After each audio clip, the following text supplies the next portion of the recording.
Jadi topik kita pada pagi ini adalah Umratul Qadha. Betul ya? 543 saja nak test, sebab kalau dia kata betul tu bermakna dia ikuti dengan teliti semasa online hari tu. Dia buka kitab, dia tidak dengar je kan. Dia buka radio pula, dia buka handphone dia tapi dia duduk masak kat dapur kan. Jadi kalau dah boleh betul seperti mana tu, bermakna dia buka kitab jugalah semasa online baru-baru ni, insyaAllah. Baik. Umratul Qadha. Assalamualaikum warahmatullahi wabarakatuh. Bismillahirrahmanirrahim. Alhamdulillahilladzi hadana lihadza wa ma kunna linahtadiya laula an hadana Allah. Allahumma salli wa sallim ala sayyidil anbiya wal mursalin wa ala alihi wa sahbihi ajma'in. Rabbi shrah li sadri wa yassir li amri wa hlul 'uqdatam min lisani yafqahu qawli wa ba'd. Al-Fatihah. A'udzubillahi minasyaitonir rajim. Bismillahirrahmanirrahim. Alhamdulillah rabbil alamin arrahmanir rahim maliki yaumiddin.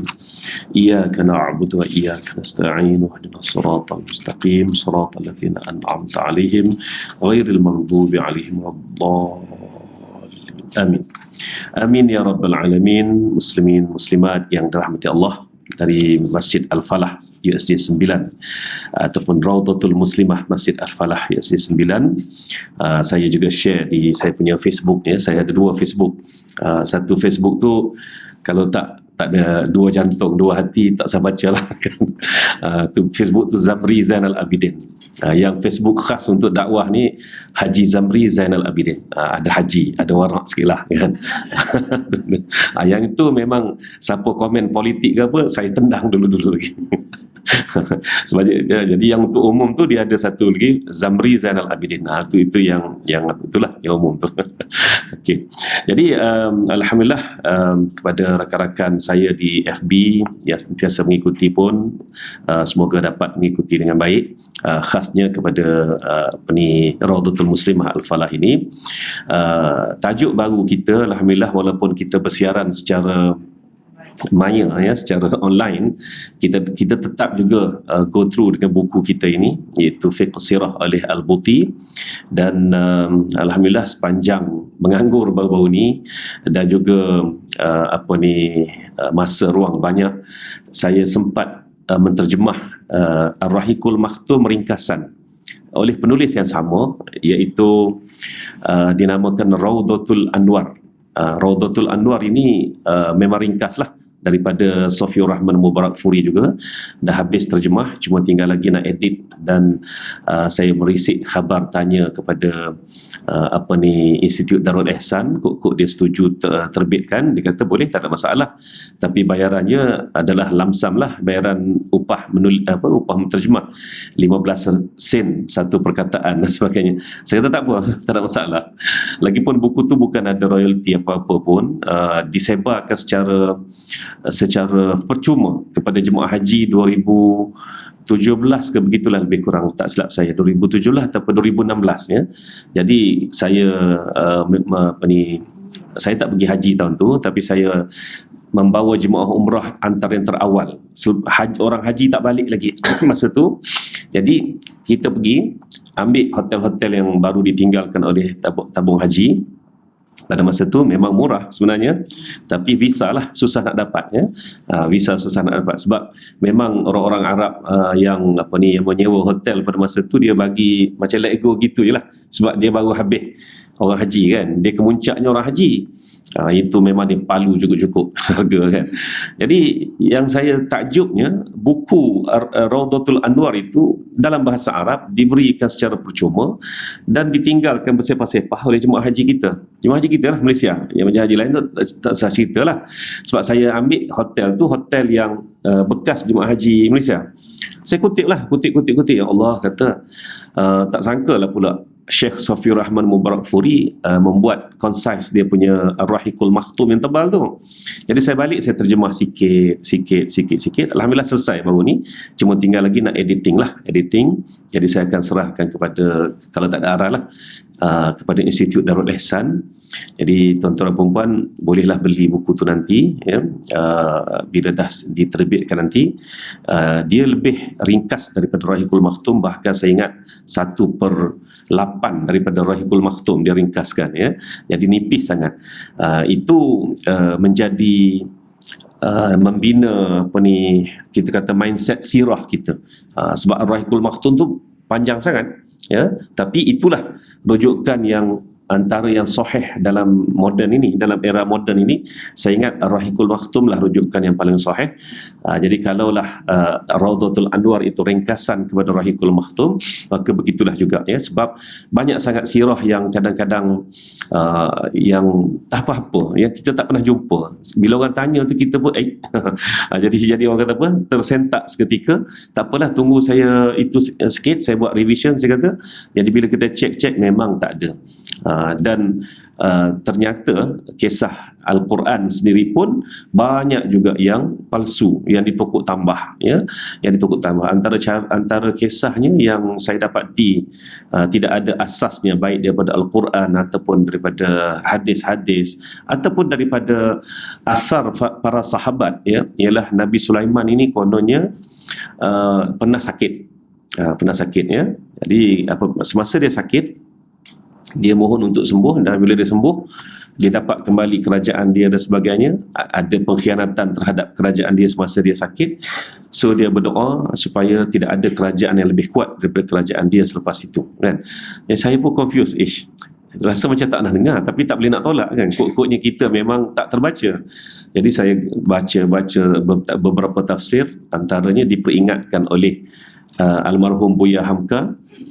Kisah Nabi Sulaiman lah antara kisah yang paling banyak dimanipulasi oleh Bani Israiliyat tu tadi. Kisah-kisah tu tak betul pun, tapi diada-adakan sebab Nabi Sulaiman ini, ataupun disebut sebagai Solomon itu, ya. Kalau ada orang nama Solomon, itu kan kita kata Jawa lah ni, kan. Itu bukan Jawa tu, sebenarnya memang bahasa Ibrani, ya. Bahasa Ibrani menyebut Solomon, itu bermaksud Sulaiman, tuan-tuan. Ya. Jadi kisah Nabi Sulaiman ini beringatlah, ya, kalau siapa jumpa berhati-hati, kod-kodnya nanti iaitu Israiliyat semata-mata dan tak selari pun daripada apa yang disebutkan di dalam Al-Quranul Karim, ya. Jadi begitulah juga sirah Nabi Muhammad sallallahu alaihi wasallam. Saya fikir insya-Allah dengan terbitnya terjemahan Rawdatul Anwar yang versi saya terjemahkan itu, mungkin insya-Allah boleh membina satu mindset sirah kita, ya, yang betul, termasuk aliran kronologi sirah itu sendiri bagaimana, ya. Jadi insya-Allah kita habiskan fiqh sirah oleh almarhum Syekh Muhammad Said Ramadan Al-Buti ini. Jadi topik kita pada pagi ini adalah Umratul Qada, betul, ya? 543 saja nak test, sebab kalau dia kata betul tu bermakna dia ikuti dengan teliti semasa online hari tu. Dia buka kitab, dia tidak dengar je, kan. Dia buka radio pula, dia buka handphone dia tapi dia duduk masak kat dapur, kan. Jadi kalau dah boleh betul seperti mana tu, bermakna dia buka kitab jugalah semasa online baru-baru ini, insya-Allah. Baik. Umratul Qada. Kemudian berkeluarlah Rasulullah SAW menuju ke Makkah pada bulan Zulhijjah tahun ke-7 Hijrah. Ini disepakati, tidak ada khilaf bahawa Nabi SAW melakukan Umratul Qada juga pada bulan Zulhijjah atau Zulqa'dah, ya, Zulqa'dah pada tahun 7 Hijrah. Jadi kalaulah umrah pertama hari itu yang tak jadi, yang yang disusuli dengan perjanjian damai Hudaibiyah itu berlaku pada bulan Zulqa'dah, ya. Nabi keluar bulan Zulqa'dah tahun 6 Hijrah, berada di Hudaibiyah lebih kurang 10 ataupun 2 minggu, begitulah, lebih kurang. Bermakna dah masuk bulan Zulhijjah. Jadi dalam perjanjian damai Hudaibiyah itu disebut apa? Disebut tidak boleh mengerjakan umrah pada tahun ini, kena balik dulu dan datang setahun kemudian untuk melakukan umrah. Jadi Rasulullah SAW nampaknya daripada kronologi peristiwa itu betul-betul setahun selepas daripada perjanjian damai Hudaibiyah, Rasulullah SAW mengerahkan semua mereka yang pernah pergi ke umrah pertama hari itu wajib keluar. wajib keluar, dan siapa nak ikut sama yang tak pergi pun dialu-alukan. Jadi ada beberapa yang telah wafat, beberapa sahabat yang telah wafat, itu tak apalah. Yang belum, yang masih hidup ni, Nabi kerahkan supaya semua keluar. Di situ lahir satu hukum yang disepakati dalam bab haji dan umrah, bahawa sesuatu haji dan umrah yang gagal disempurnakan, atau secara mudahnya bagi orang Melayu faham ni, ialah batal. Umrah dan haji yang batal. Ya, umrah dan haji susah nak batal, susah sebenarnya, melainkan dia keluar ihram, orang tu keluar ihram. Ya, jangan ingat bila buka kain ihram je, ya, dia letih, dia ingatkan macam dia buat macam solat di rumah ni. So bila dia keluar ke Tan'im, katakan hari panas terik, dia balik ke Mekah, tengok-tengok tak larat lah nak tawaf, orang ramai sangat, dia pun tukar pakaian ihram dia, pakai baju Melayu, baju pagoda biasa, baju kain pelekat biasa, dia tidur di hotel. Dia ingat batal lah umrah dia. Tak, bukan semudah itu batal umrah. Dia kena keluar ihram, barulah umrahnya batal. Macam mana nak keluar ihram? Dia kena beli seekor kambing, sembelih dan sedekahkan. Itu dipanggil dam ihsan tadi itu.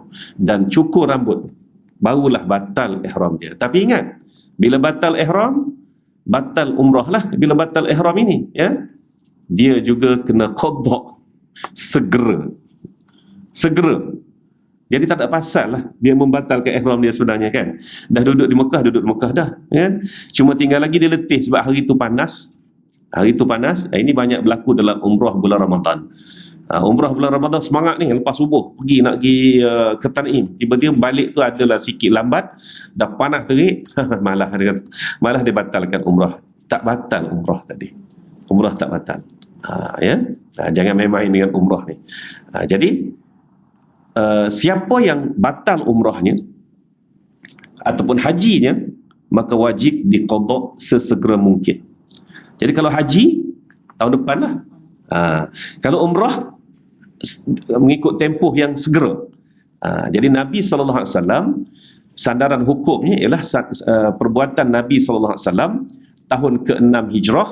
Perjanjian Hudaibiyah kata, kamu tak boleh buat umrah tahun ni, tak boleh masuk Mekah tahun ni, kena datang tahun depan.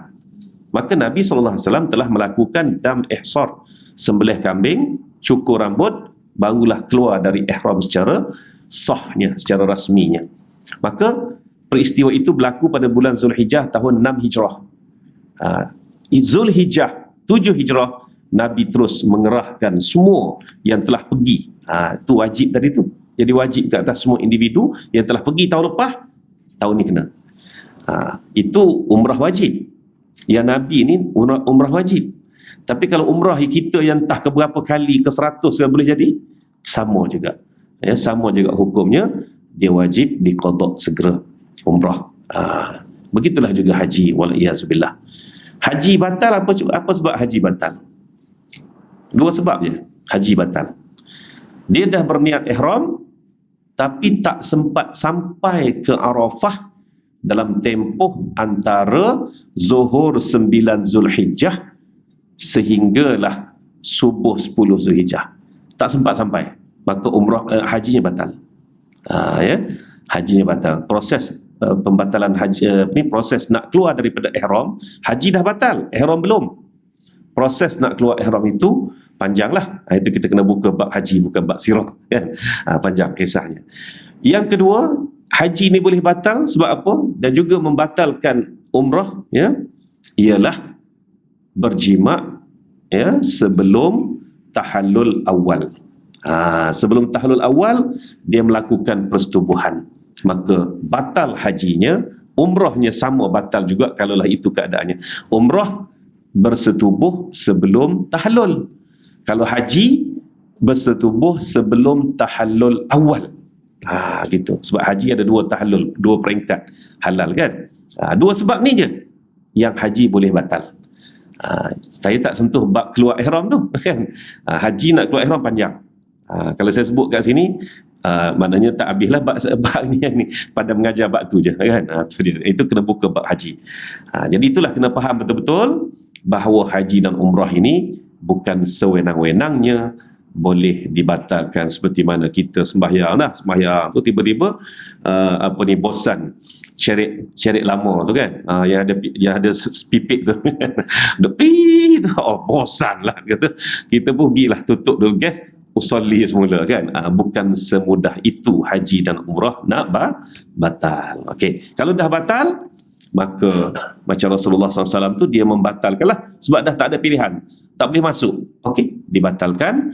Kaedah batalnya fa'in uhsirtum famastaysara minal hadi. Itu ayatnya ya. Jadi tuan-tuan, Zulhijjah tahun ke-7 Hijrah. Jadi kita faham situasi. Maka Nabi pun mengqadakkan umrahnya. Ibnu Sa'ad menyebut dalam kitabnya At-Tabaqat ya, bahawa bilangan orang-orang yang mengerjakan umrah bersama Nabi di ketika itu sebanyak 2,000 orang. Tahun 6 Hijrah lebih kurang 1,500. Tahun 7 Hijrah 2,000 orang. Maknanya ekstra 500 orang lagi yang tak terlibat tahun lepas. Mereka adalah orang-orang yang berada di Hudaybiyah bersama-sama Nabi pada tahun sebelumnya dan disertai oleh orang-orang lain lagi. Orang-orang di Hudaybiyah di tahun sebelumnya tidak ketinggalan seorang pun kecuali yang mati dan syahid di Khaybar. Kata Ibnu Ishaq, dan berceritalah orang-orang Quraisy sesama mereka bahawa Muhammad dan para sahabatnya dalam kepayahan dan kesempitan. Maka berbarislah orang-orang musyrikin di sisi Darun Nadwah, tak jauh. Darun Nadwah sekarang ni memang dalam Masjidil Haram, kedudukannya, jadi tak jauh dari Kaabah. Masa tu Masjidil Haram belum ada.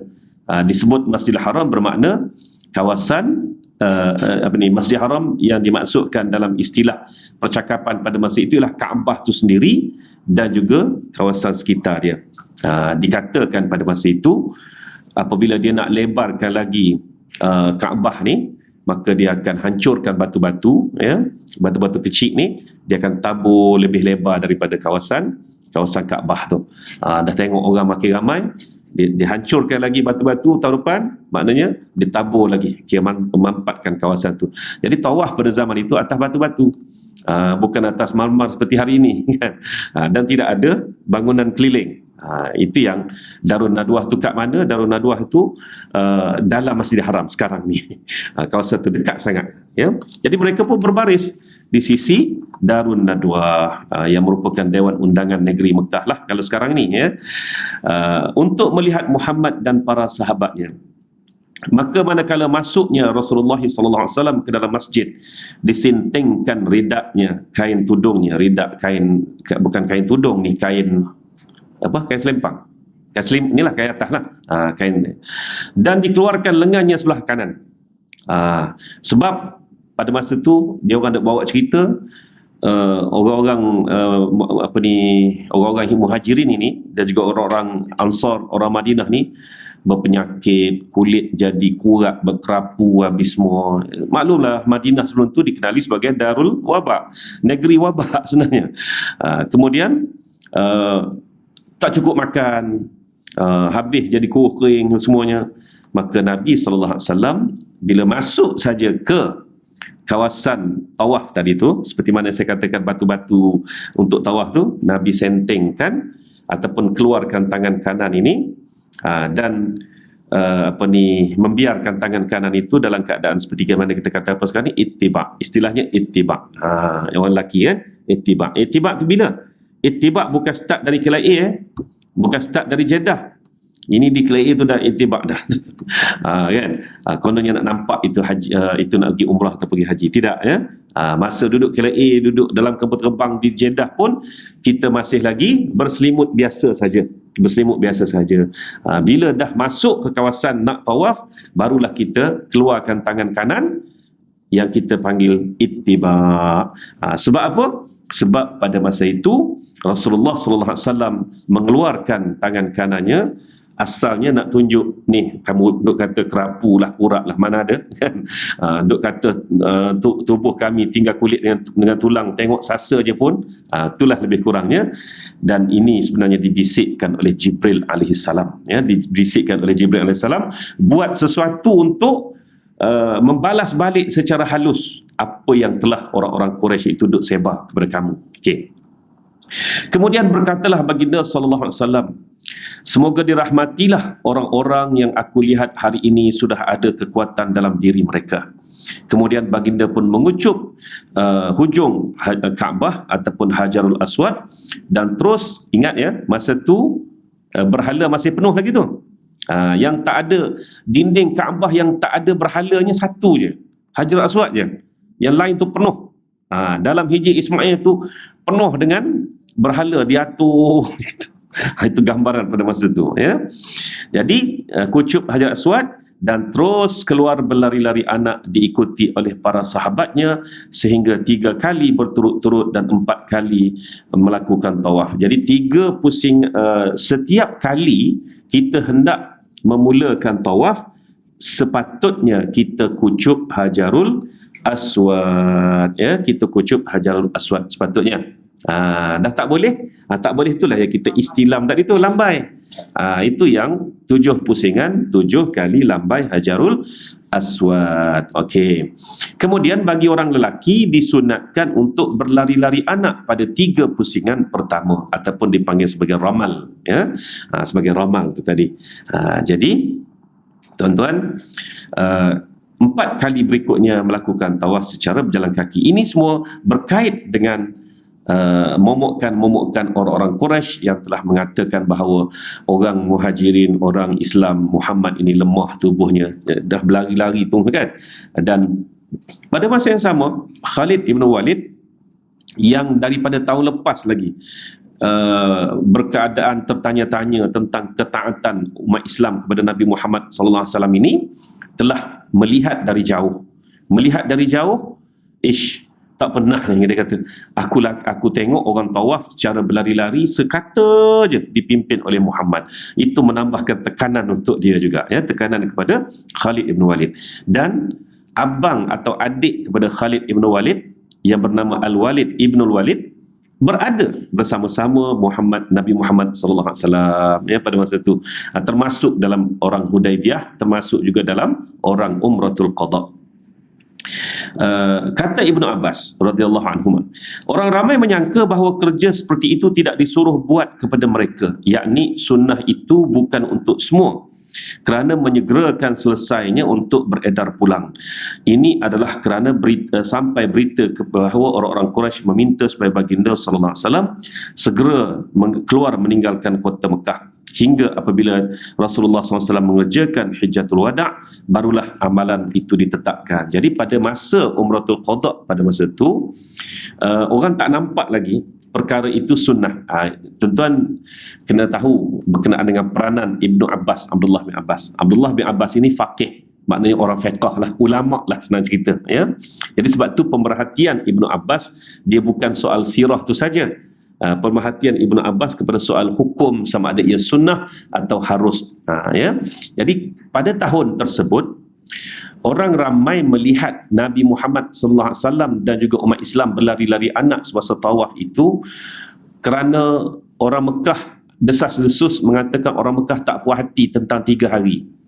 Ikut perjanjian Hudaibiyah, ya, umat Islam hanya boleh tinggal 3 hari 3 malam tanpa gangguan. Tapi bila dah masuk dalam tu, kalau boleh sehari semalam berambuslah keluar, sila. Gitu, ya.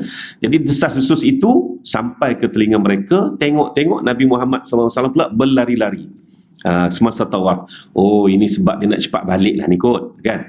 Tengok, ya, maknanya Ibnu Abbas memberi penglihatan dari sudut beberapa sisi lalu memberikan kesimpulan, ya. Jadi orang tak nampak bahawa berlari-lari anak ketika 3 pusingan pertama tawaf itu sebagai suatu sunnah, sebagai suatu galakan daripada Rasulullah SAW. Orang tak nampak macam tu. Sebab orang duk ingatkan, oh, sebab dia nak cepat balik. Tidak. Rasulullah SAW tak takut pun kepada soal cepat balik tu. Sebab memang dah perjanjian 3 hari, 3 hari.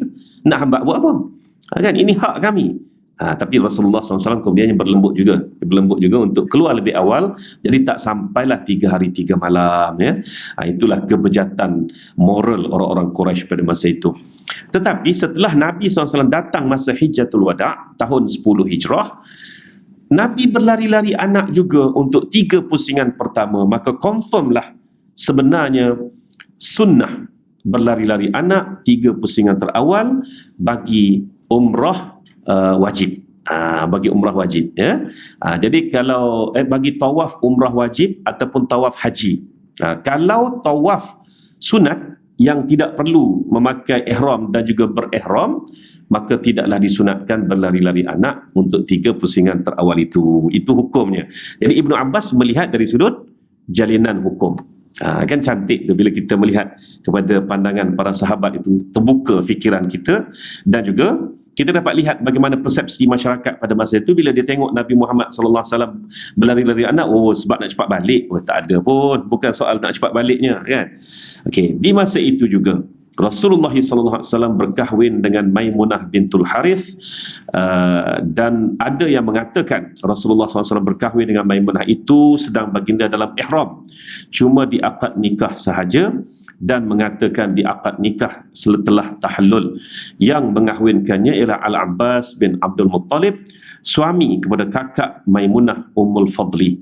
Jadi Maimunah bintul Harith ini adalah adik kepada Ummul Fadli, adik ipar kepada Ibnu Abbas lah.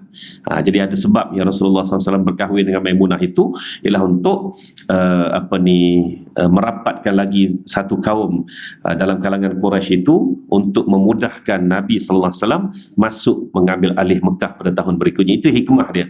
Tapi soalnya di sini ialah Nabi berkahwin dengan Maimunah ketika masuk Umratul Qadha. Ada mengatakan bahawa akad nikah saja pada masa ihram, dan ada yang mengatakan akad nikah setelah tahlul. Tuan-tuan dan puan nak terima yang mana satu? Selepas tahlul, ya. Inilah sebenarnya yang menjadi perbahasan dalam kalangan nak kata ulama tu tidak juga, sebab telah diputuskan ijma' ulama haram berkahwin, menikah, mewalikan, menjadi saksi nikah, menerima wakil nikah. Berapa? Cuba kira. Berkahwin, menikah, makna dia sedia akad nikah. Yang kedua, menjadi wali, ya. Yang ketiga, saksi. Yang keempat, menjadi wakil nikah sekiranya dia masih dalam ihram. Itu hukum tu dah disepakati oleh semua ulama sebenarnya. Jadi yang dikatakan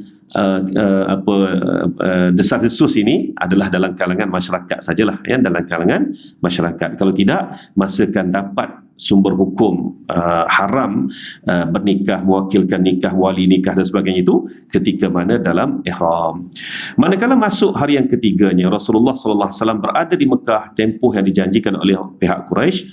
Datanglah orang-orang Quraisy kepada Ali radhiyallahu anhu, kata mereka, katakanlah kepada sahabatmu itu supaya keluar dari tempat kami ini, masanya sudah habis.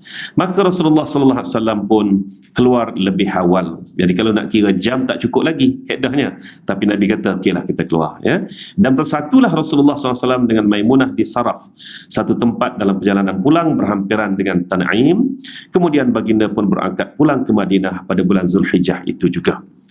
Jadi itulah perkahwinan dengan Maimunah bintul Harith. Baik, dia ada 2 bintul Harith, Juwairiyah bintul Harith, seorang lagi. Juwairiyah bintul Harith itu tak ada kena mengena dengan Maimunah binti Harith, walaupun bin sama. Tak ada kena mengena. Beberapa ibarat dan pengajaran umrah yang dijanjikan itu dapat dilaksanakan, membuktikan benarnya janji Allah kepada Rasulnya dan para sahabat agar membolehkan mereka masuk ke Mekah dan bertawaf di Baitullah. Anda telah baca bagaimana Umar bertanya kepada Rasulullah SAW di masa perjanjian damai Hudaybiyah tahun sebelumnya, iaitu, tidakkah Tuan hamba ataupun tidakkah Tuan ya Rasulullah memberitahu kami bahawa kita datang ke Baitullah dan bertawaf? Ini tanya Umar. Sebab mereka berpegang satu benda je. Rasulullah dah ajak kita pergi umrah, makna itu janji Rasulullah. Tiba-tiba tak jadi. Apa cerita? Ini juga membina satu bentuk pemikiran dalam minda para sahabat pada masa itu. Janji tak semestinya segera kan? Datang tadi tu. Janji tetap akan dilakukan, tetapi pada masa yang sesuai. Jadi sebab itulah bila Rasulullah SAW janji umat ini akan begini dan sebagainya untuk kita pada hari ini, ya, jangan pula kita kata tak dapat lagi, tak ada lagi kan, tak jadi lagi, ya ke kata Rasulullah. Tak, tuan-tuan, itu salah pemikiran tu. Maknanya apa Rasulullah beritakan itu mesti akan berlaku. Begitu juga Al-Quran, apa yang Quran beritakan itu mesti berlaku. Ini jauh ni, pengajian akidah yang cukup jauh ni, pendidikan dalam jiwa sahabat ni.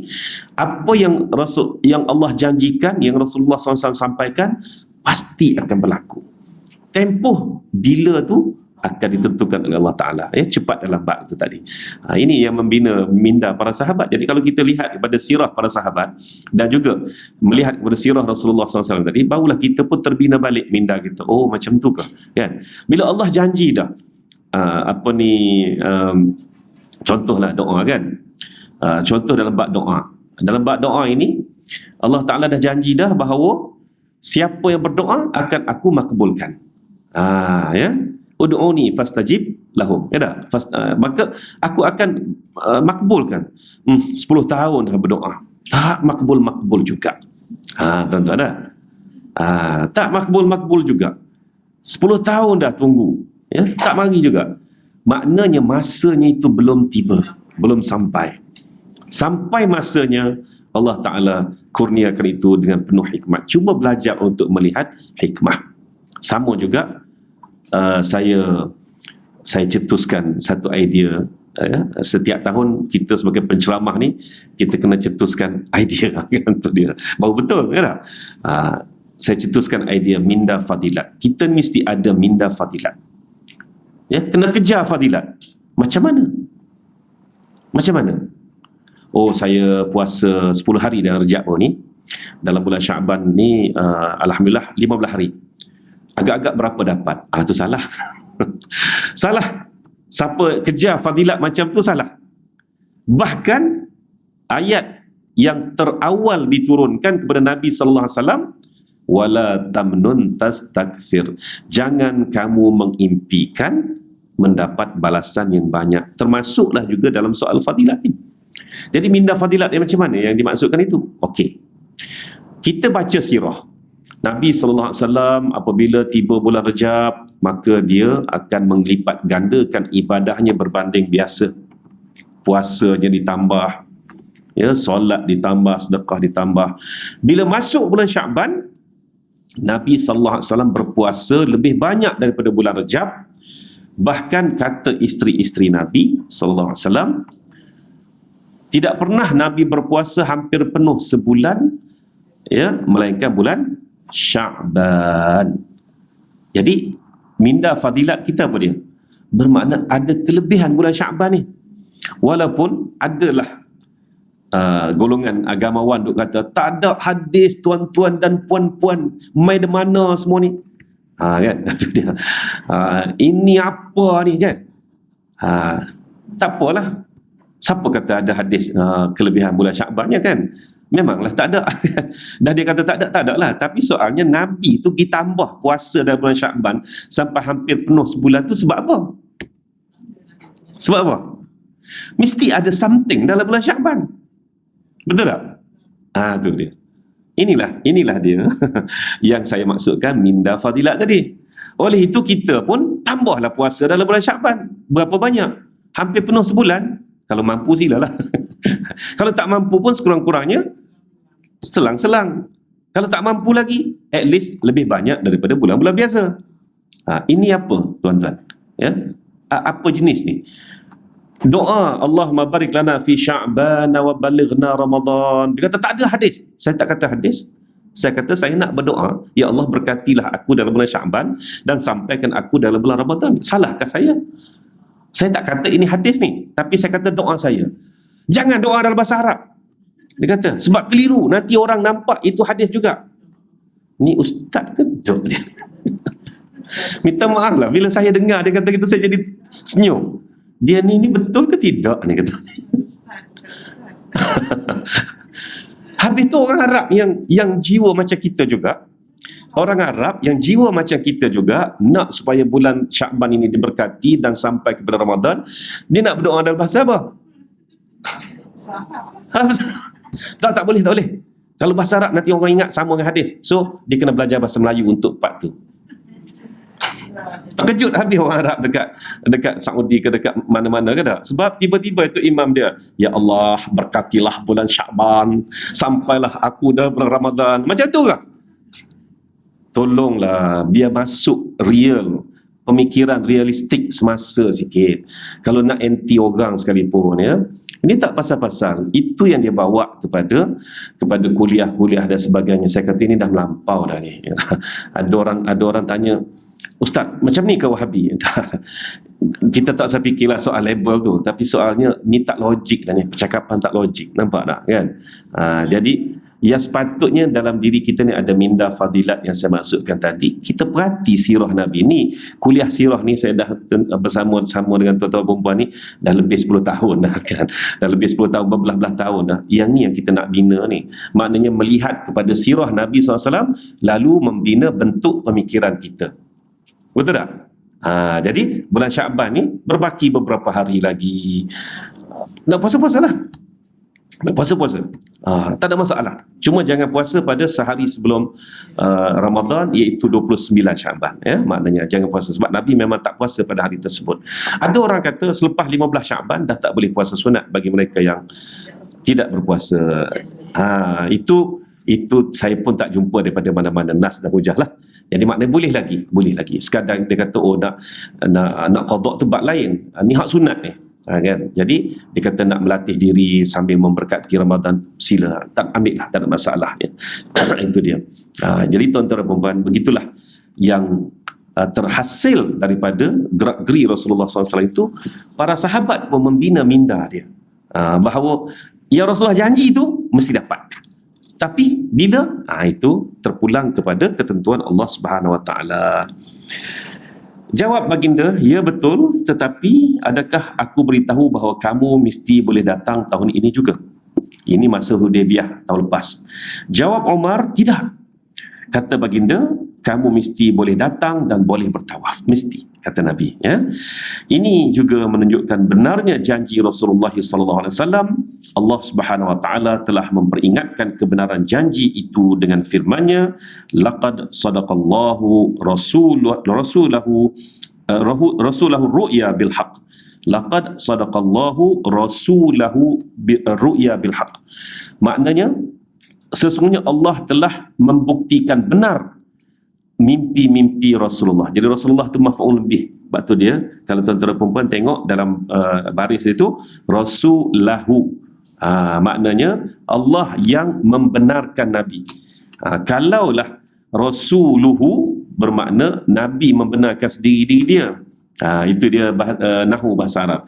Maf'ul bih dengan fa'il. Jadi yang fa'il di sini pembuatnya siapa? Allah yang membuatkan Nabi itu benar mimpinya tentang masuk ke Masjidil Haram itu. La tadkhulunna al-Masjidal Harama insyaallah aminina muhalliqina ru'usakum wa muqassirina la takhafun fa'alima ma lam ta'lamu faja'ala min duni dhalika fathan qariba. Sesungguhnya Allah telah membuktikan kepada Rasulnya tentang kebenaran mimpinya dengan sebenarnya, iaitu kamu pasti akan memasuki Masjidil Haram dalam keadaan aman dengan mencukur kepala kamu atau mengguntingnya. Jadi cukur kepala atau gunting ini dua pilihan untuk tahallul. Ya. Jadi gunting ini pada asalnya ialah khas untuk wanita. Bagi lelaki muhalliqin bercukur. Namun diberi jugalah kelonggaran kepada lelaki untuk bergunting juga ya, untuk bergunting juga. Ada jemaah haji dia tak nak juga bercukur. Dia pun mesin rambut dia mata dua ataupun mata satu tu. Saya kata kalau lagu ni baiklah cukur licin je kan. Dapatlah seperti mana yang ganjaran yang ada di sisi Nabi sallallahu alaihi wasallam ya. Nabi mendoakan 3 kali rahmat ke atas orang-orang yang bercukur. Ya. 1 rahmat untuk orang yang bergunting, itu maksudnya lelaki. Tiga kali rahmat, tiga kali doa, bermakna tiga kali ganda rahmat Allah ke atas mereka yang bercukur licin, yang bergunting dapat satu. Wanita lain cerita. Itu dia. Okey. Dengan tidak merasa takut, maka Allah mengetahui apa yang kamu tidak ketahui, dan Dia memberikan apa yang kamu tidak ketahui, dan Dia memberikan sebelum itu kemenangan yang dekat. Surah Al-Fath ayat 27. Umrah ini juga mengandungi pengertian kepada titik permulaan untuk kemenangan yang besar menyusuli di belakang umrah itu sendiri. Di dalam umrah ini dapat dilihat ramai benar orang-orang Ansar dan Muhajirin di sekeliling Rasulullah SAW di masa bertawaf, bersa'i dan melakukan kerja-kerja ibadah itu. Mereka dalam keadaan girang, tidak mengindahkan orang-orang musyrikin yang menyangka mereka sudah lemah. Mereka sangka orang-orang muslimin menghadapi kepayahan kerana buruknya cuaca di Madinah dengan penyakit demam dan sebagainya. Tetapi apa yang mereka lihat adalah di sebalik daripada apa yang mereka sangkakan. Muslimin meriwayatkan daripada Imam Muslim, ya. Muslim meriwayatkan daripada Ibnu Abbas bahawa tatkala orang-orang musyrikin melihat orang-orang muslimin begitu cergas berlari-lari anak di sekeliling Kaabah dan di waktu mengerjakan sa'i, berkatalah mereka sesama sendiri, inikah orang-orang yang kamu sangka telah dilemahkan oleh penyakit demam? Tetapi mereka lebih gagah nampaknya. Ya, sebenarnya antara hikmah di sebalik berlari-lari anak tu menunjukkan kegembiraan, kebebasan, riang-ria juga sebenarnya. Sebab apa? Sebab selama ni takut nak masuk Mekah, ya. Takut nak sampai ke Mekah tadi. Jadi bila berlari-lari anak tu kan macam jogging, macam happy sangat, tak ada apa benda kan. Itu hikmah-hikmah yang tersembunyi di sebalik gerakan Nabi SAW yang menuntut supaya semua lelaki berlari-lari anak pada masa itu. Sudah pun pasti bahawa umrah yang dilakukan oleh Rasulullah SAW itu dengan bentuk dan cara yang dilakukan dari awal hingga selesainya mempunyai kesan yang sungguh mendalam di jiwa orang-orang musyrikin sebagai persediaan Rasulullah SAW untuk menawan Mekah secara aman seperti yang anda lihat sebelum ini, ya. Jadi selama ni orang-orang sahabat-sahabat Nabi itu duk lihat umrah tu besar, penting besar tu. Tapi mereka tak melihat pembebasan Mekah itu lagi besar, jauh lebih besar, dan pembebasan Mekah itu menjamin kepada keselamatan, kegembiraan, keseronokan untuk melakukan ibadah. Jadi kali ini para sahabat terdidik untuk melihat benda yang lebih besar daripada ataupun lebih aula daripada yang aula ni tadi, ya. Itu yang lahir istilah think big tu kan, fikir besar kan. Jadi sama juga kita, dalam jiwa setiap kita mesti ada perasaan nak pergi ke tiga tanah suci, mesti ada. Jadi nak pergi je lah, ambil visa dengan Israel, pergi ke Baitul Maqdis kan. Pergi, tapi pergi dalam keadaan takut-takut. Pergi dalam keadaan penuh beramaran. Nak masuk dalam Masjid Aqsa 2-3 kali cuba tak boleh masuk lagi kan. Tak ada guna kita pergi dalam bentuk tu sebenarnya. Tapi sepatutnya kita pergi dalam bentuk yang gembira, yang happy, yang penuh rasa takjub, yang syukur. Inilah kiblat 24 orang Rasul. Bayangkan, makna tempat ini macam-macam mana pun mesti berharga. Tapi yang lebih besar dan lebih utama apa dia? Membebaskan Masjid Al-Aqsa, Baitul Maqdis. Sebab itulah Sayyidina Umar, zaman dia berjaya membebaskan Masjid Al-Aqsa, Baitul Maqdis. Sebab dia dididik dengan pemikiran, nak umrah ke nak Mekah? Jawapannya nak Mekah, barulah nak umrah kan? Sebab umrah tu automatik, boleh kita pergi bila kita dapat Mekah. Ya.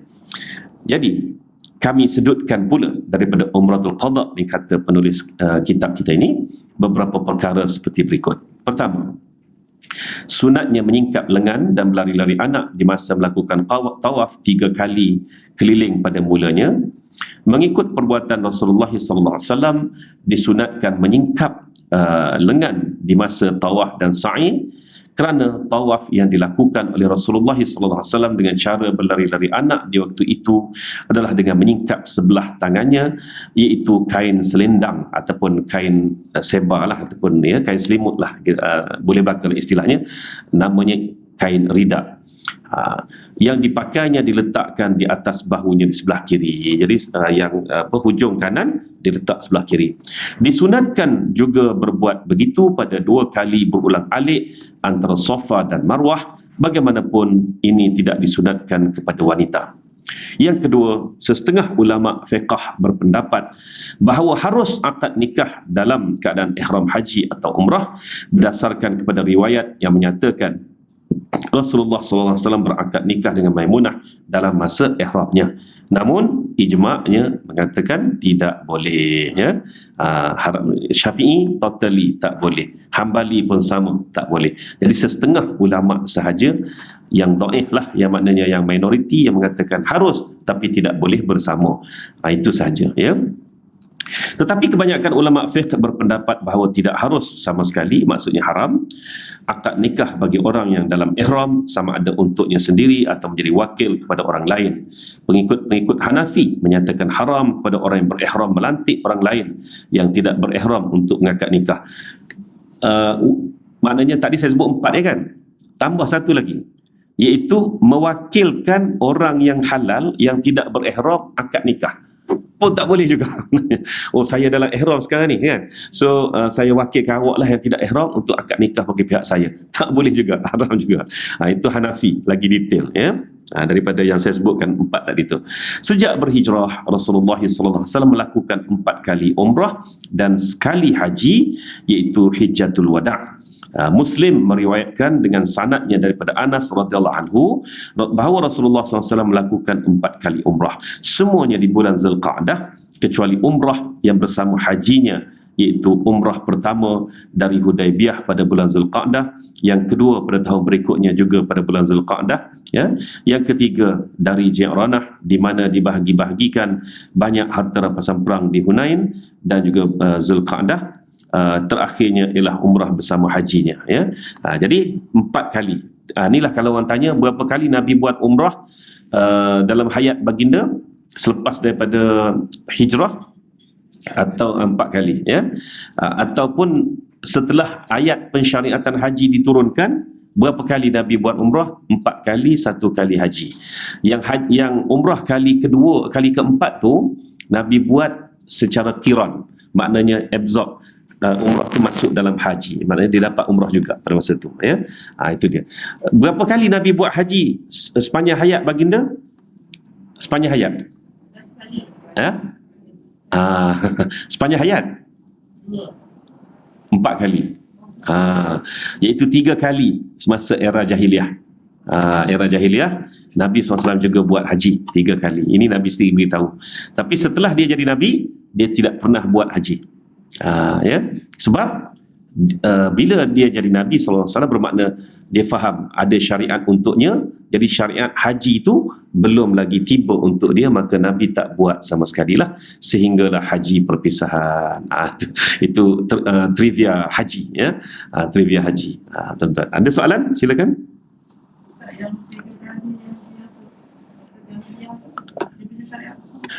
Wallahu a'lam macam mana dia buat secara tepatnya.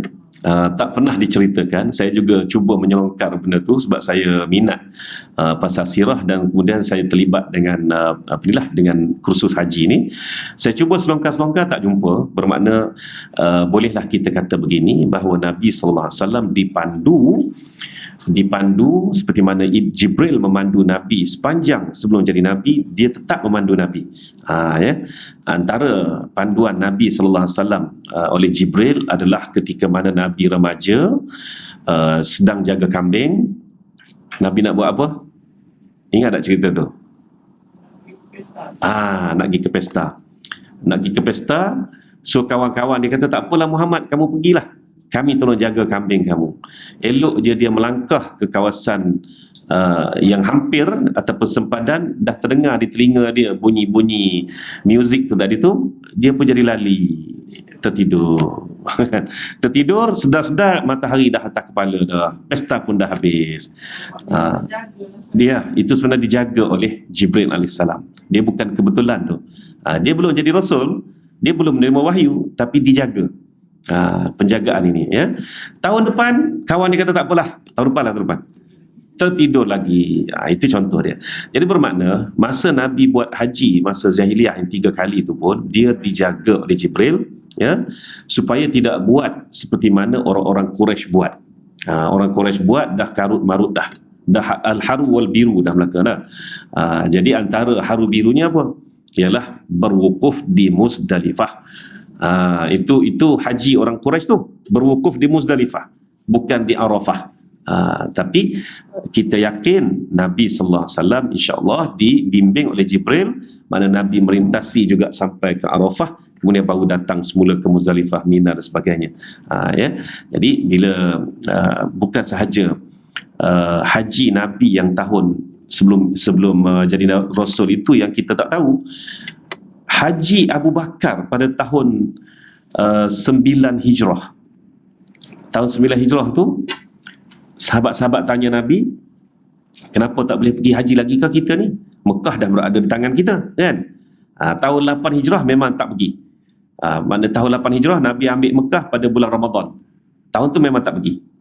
Jadi tahun 9 Hijrah ni sahabat-sahabat tanya, maka Nabi pun lantik Abu Bakar dengan beberapa panduan untuk pergi haji pada tahun tersebut. Tu pun saya duk korek-korek tak jumpa juga. Setakat ni tak jumpa macam mana bentuk haji Abu Bakar pada tahun 9 Hijrah itu. Namun yang ada hanya Nabi memberikan beberapa panduan kepada Abu Bakar, lalu Abu Bakar pun memimpin jemaah haji pada tahun 9 Hijrah. Jadi yang tahun 10 Hijrah barulah Nabi SAW pimpin betul-betul, dan pada tahun tersebut memang Nabi hardworking sungguhlah, sebab orang-orang haji ni nak berhenti setakat Muzdalifah. Bukan setakat nak berhenti di Muzdalifah, mereka juga argue pada Nabi balik, kami nak haji Nabi Ibrahim dulu. Dia duk ingat di sinilah tempatnya wukuf, iaitu di Muzdalifah. Itu yang Nabi pun menjerit dengan sambil mengenderai unta, dan jeritan itu disambung pula oleh jeritan yang lebih kuat oleh seorang sahabat yang menjadi tukang jerit kepada Nabi itu, Al-Hajju Arafah, Al-Hajju Arafah. Itu barulah hadis Al-Hajju Arafah itu dilafazkan di situ. Jadi bermakna pada tahun 9 Hijrah tu Abu Bakar pimpin jemaah haji dari Madinah, ya, Muslim, yang dah Muslim. Tahun 9 tu masih ada yang non-Muslim yang buat haji. Dan syarat Nabi beri selepas pembukaan kota Mekah, dalam masa setahun orang Mekah mesti semua Islam. Dan apabila ditanya berkenaan dengan haji tahun 9 Hijrah, tak buat haji ke kita tahun ni ya Rasulullah, sedangkan Mekah dah berada tangan kita, Nabi menjawab dengan sinis. Nabi kata apa? Aku takkan pergi haji selagi masih ada yang non-Muslim, yang musyrik dekat Mekah. Nabi jawab gitu. Tapi Nabi hantar Abu Bakar. Jadi setelah mendengar kata-kata Nabi ini, Safwan bin Umayyah, ya, pun memeluk Islam, tuan-tuan. Safwan bin memeluk Islam, dan ramai lagi tokoh-tokoh Quraisy yang mula memeluk Islam pada tahun 9 Hijrah. Mereka ingat ini perjanjian mereka dengan Nabi SAW semasa pembukaan kota Mekah tahun lepas, ya. Dan siapa yang tidak memeluk Islam lagi pada masa itu akan dihalau keluar, tinggal di luar daripada tanah haram Mekah. Itu janji. Mereka pun sedar, dah setahun dah kita, ya, masih lagi duduk sembah berhala lagi. Barulah mereka memeluk Islam. Jadi ini kisah-kisah di sebalik pembukaan kota Mekah dan haji wada' dan sebagainya ni yang jarang dicungkil sebenarnya. Dan benda ni ada pun dalam sirahnya, ya. Jadi saya balik kepada haji Abu Bakar tadi, saya yakin Abu Bakar memimpin satu kelompok umat Islam buat haji seperti mana yang kita buat pada hari ini, dan perkara itu hanya menjadi suatu kita kata apa, rasmi untuk semua orang. Yang musyrik tidak boleh buat haji ini pada tahun 10 Hijrah, barulah benda tu jadi muktamad, ya, tuan-tuan, ya. Itu dia. Okay, ada soalan lagi? Ya.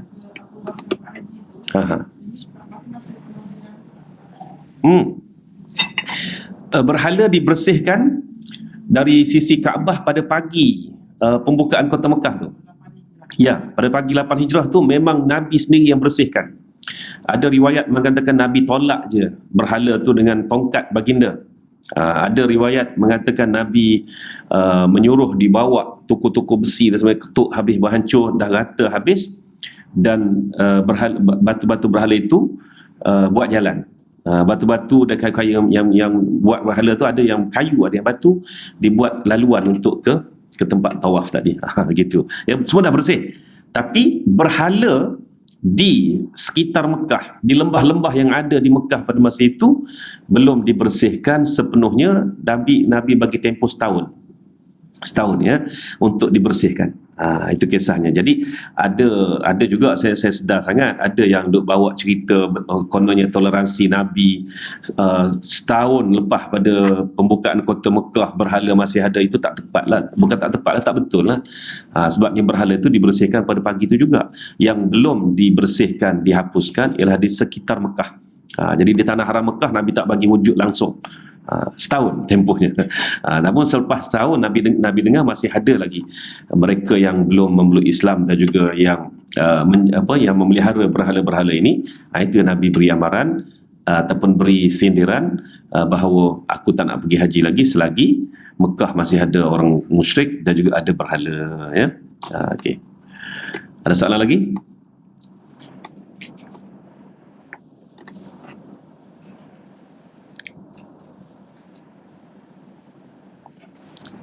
Okey. InsyaAllah selepas ni kita akan melihat pula perang yang paling mendebarkan, yang mengorbankan 3 orang panglima Nabi sallallahu alaihi wasallam, iaitu Ghazwah Mu'tah ya, peperangan Mu'tah. InsyaAllah. Kalau tak ada soalan, nampaknya sekadar itu saja untuk pagi ini. Terima kasih atas tuan-tuan perempuan yang mengikuti dan juga melalui Facebook Rawdatul Muslimah dan Facebook saya. InsyaAllah sehingga bertemu lagi. Salam Ramadan. Kuliah dalam Ramadan 10.30, dilewatkan setengah jam insyaAllah. Kita tadarus dulu lah. Seperti biasalah ya. Jadi sekali itu, untuk itu kita tangguhkan dengan tasbih kafarah dan juga surat al-Asr. Subhanakallahumma wa bihamdika asyhadu an la ilaha illa anta. Bismillahirrahmanirrahim. Wal 'asr innal insana lafi khusr illa alladziina aamanu wa 'amilus shalihaat wa tawassaw bil haqqi wa tawassaw bis sabr. Shadaqallahu azim wa billahi taufiq wal hidayah. Wassalamualaikum warahmatullahi wabarakatuh.